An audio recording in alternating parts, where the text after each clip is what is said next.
ask that I read his introduction for his speech. Toastmasters tells you to quickly get to the point of your speech, but there's another way to make your point that's more powerful, effective, and creates a stronger connection with your audience. Our next speaker, Tim Wilson, is a distinguished Toastmaster, and he's been speaking at Toastmasters for many years and is now realizing that there are tools absolutely necessary to good public speaking which are not mentioned in the Toastmasters manuals. Today you will learn why an upfront point may make your speech take a back seat in the minds of your audience. And when you walk out of the door after the meeting, you will have picked up an important speaking tool that will deeply engage the audience every time. Now please join me in welcoming Tim Wilson.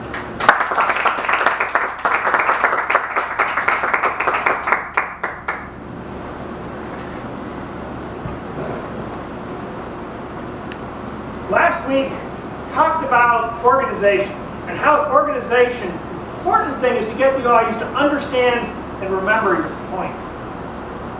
Today I want to give you a tool that's going to help engage the audience, pull them in, get them interested and excited in your speech, and really get people involved.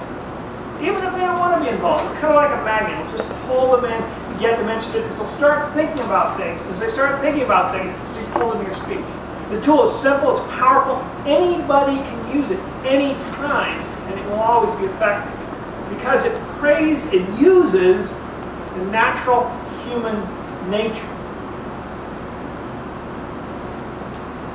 Before I get to that, I want to talk about Toastmasters, the Toastmasters idea of getting to the point. In Toastmasters manual, those people who have gotten the conflict communication manual have gone through and know that Toastmasters mentions specifically the importance of getting to the point. Now I think it's important to have a point. I think that's important. I'll agree with that. There's no problem with that. In fact, if you get up here and you don't have a point, you might as well sit down. Because you're wasting the audience's time. You have to have a point for being up here. It has to be something you want to get across to the audience. Something you're going to learn. Something you're going to get out of it. It's not just about talking to hear yourself talk. It's for the benefit of the audience. So you have to have a point. The thing is, getting to the point. And I learned about this and found out about this when I was watching the news. Found out the importance of sometimes getting to the point isn't so great. You ever watch the news and there's a big major story coming on? You want to find out what the big news is? It's always the top, right? So you turn the news, you find out what's the big major story. Maybe it's a car crash, maybe it's a huge train crash or something like that. And you listen until you get to that part that said, and the big story today is the train crash that happened and all these details, and you hear it. And kind of, okay, I got it. That's the big news. That's what you're waiting for. That's what you really wanted to find out. And once you find out about it,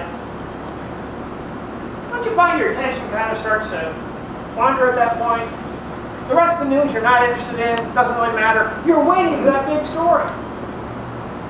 And actually, after a while, you sort of listen to it maybe, but not really that much attention. And if somebody asks you there, what was on the news, you say, well, there was this big train crash, and then you really can't tell them much else.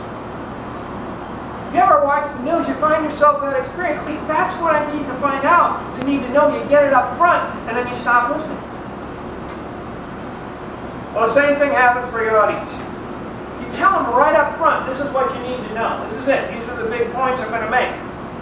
They've got it. They're done. That's it. Some people may listen to find out some more details. A lot of people, they were listening for what they wanted to find out from the speech. They got it. They're done. So the Toastmasters way of getting to the point isn't always the best. Isn't always the most effective. And can leave your audience not really involved with your speaking. Which brings me to that one thing you should do when you're telling your speech. The one thing you can do to engage your audience, pull them in, and get them interested. That is, postpone your point. Put your point off. Wait a little bit, because that'll get people involved. That'll pull people in, that'll get them excited, that'll get them interested. And I learned the same thing on the news. Same news, I learned an opposite lesson from the news. Have you seen those teasers they have on? They're like little tiny 1 minute, 2 minute things. They happen like in the middle of your favorite program. A little news clip comes on. You see those things? They'll say something like, "Get $1 million in your spare time. Details at 10." You're like, $1 million? This is good stuff. I'm going to tune in. And what happens at 10 o'clock? What's the first thing you hear? You hear about $1 million? No, you hear about a big train crash. What's the second thing you hear? Not $1 million.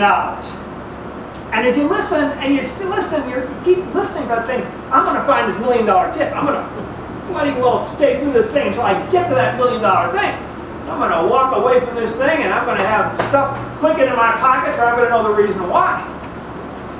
So you go all the way through, about 10:20, 10:22, maybe 10:25, all of a sudden, boop, there's a minute thing. How did it save $1 million? Maybe it's tax-deferred things or something you do, whatever. It's pretty simple, straightforward. And when you finish it, you probably don't have $1 million. But they got what they wanted.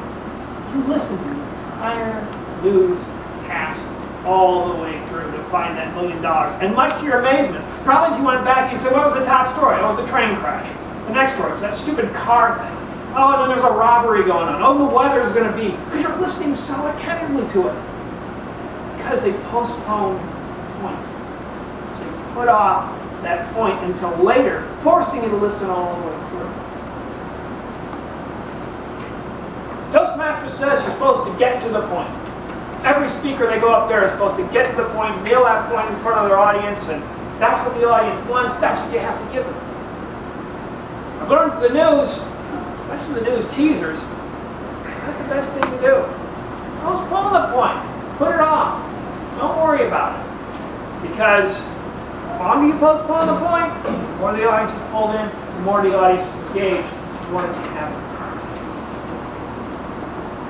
So that's about the point.